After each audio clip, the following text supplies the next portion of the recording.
So kahapon ay inilagay na nga sa listahan ng free agent sa Japan B-League si Kai Sotto. Matapos ng bitawan ng Hiroshima ang kanilang rights dito kay Kabayan. Pero malaki pa rin ang tsansa na kukunin ulit ng Hiroshima etong si Kai Sotto. Ngayong free agent na etong si Kai ay agad nga nag-offer ang Yokohama upang makabalik agad si Kai Sotto sa kanilang kupunan. Pero ayon sa kampo ni Kai Sotto, na wala pa manong assurance na makabalik si Kai sa Japan B-League.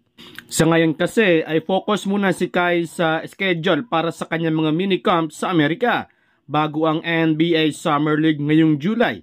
Ayon pa sa report na posibleng paglalaruan ni Kai Sotto sa minicamp ay ang Atlanta Hawks, Memphis Grizzlies, LA Lakers at ang Milwaukee Bucks.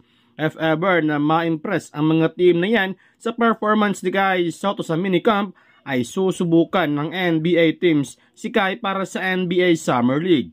Noong nakaraang taon nga ay naglaro sa minicamp ng Utah Jazz, Dallas Mavericks at Orlando Magic atong si Kai Sotto.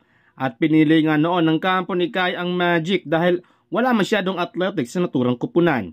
Ngayon ay sinisiguro ng Wasserman na makapili na sila ng tamang team para dito kay Kai Sotto sa NBA Summer League. Ayon pa sa trainer ni Kai Sotto na bago ito babalik sa Pinas para sa OQT ay plano nilang dagdagan ng 15 pounds si Kai upang kaya na nito makipagsabayan sa mga big man sa ilalim. Sa ngayon kasi ay nasa kalahati pa lang ng kanilang target ang timbang ni Kai Sotto.